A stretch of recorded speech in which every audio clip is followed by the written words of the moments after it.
Bismillahirrahmanirrahim. Assalamualaikum warahmatullahi wabarakatuh.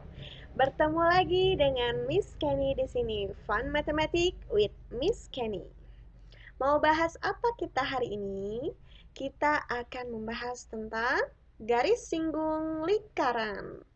Oke, sebelum kita membahas garis singgung lingkaran, kita harus tahu dulu nih kompetensi dasar sama indikatornya apa.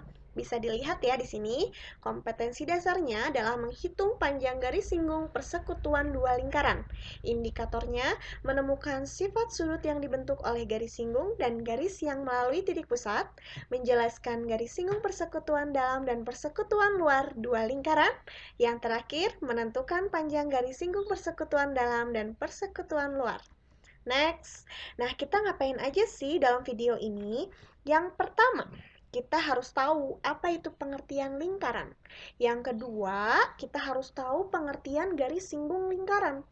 Lalu selanjutnya contoh garis singgung pada kehidupan sehari-hari apa aja sih? Selanjutnya ada macam garis singgung pada lingkaran.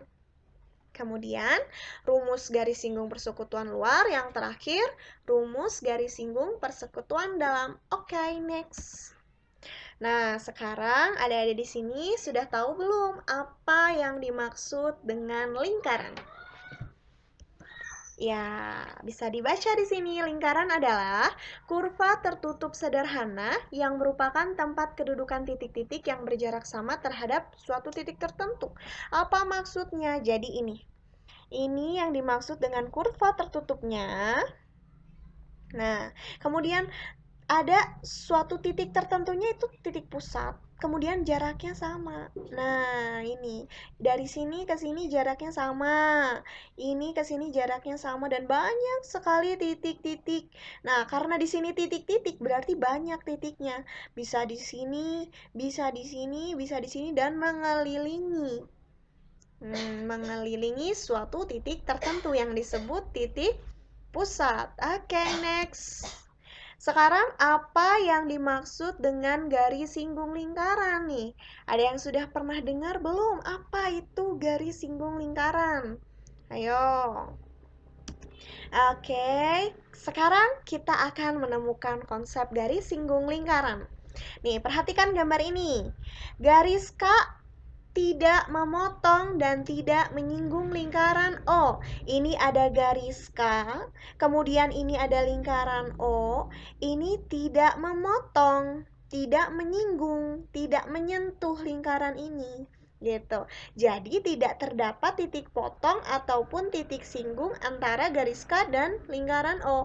Ini tidak ada. Mereka sama-sama sendiri. Garis sendiri, lingkaran sendiri. Sehingga tidak terdapat garis singgung pada lingkaran O. Nah, ini tidak ada garis singgungnya. Oke, next ya. Dapat dipahami?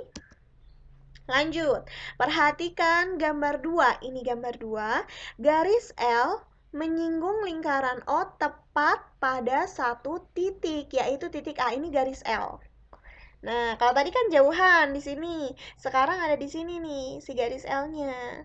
Nah, menyinggung dengan lingkaran di mana? Di satu titik. Titiknya apa? Titiknya A. Gitu. Sehingga garis L merupakan garis singgung lingkaran O. Gitu ya. Berarti garis L merupakan garis singgung lingkaran O. Oke, next. Nah, di sini ada gambar ketiga. Garis M memotong lingkaran O pada titik B dan titik C. Perhatikan di sini. Ini ada garis. Kalau tadi kan di sini garisnya. Kalau gambar yang pertama garisnya di luar sini. Kalau gambar kedua menyinggung di satu titik. Nah, ini di dalam nih, agak menjorok ke dalam garis M-nya. Ini ada di dua titik. Titik apa saja? Titik B dan titik C. Sehingga garis M bukanlah garis singgung lingkaran O. Gitu. Nah, jadi apa kesimpulannya nih? Kesimpulannya adalah garis singgung lingkaran itu garis yang menyinggung lingkaran tepat di satu titik. Kalau di dua titik garis singgung bukan? Bukan. Kalau tidak ada yang menyinggung, tidak ada titik yang menyinggung, itu garis singgung bukan? Bukan, berarti harus ya, harus di satu titik, ini titiknya. Nah, ini dia. Nah, ini garis singgung, ini titik yang menyinggungnya. Ini lingkaran, ini garis singgungnya. Oke, sampai sini apakah ada yang ditanyakan adik-adik semuanya? Oke, kalau ada yang ditanyakan silahkan komentar di kolom komentar. Kemudian next, tunggu part 2-nya ya. Oke, sekian. Wassalamualaikum warahmatullahi wabarakatuh.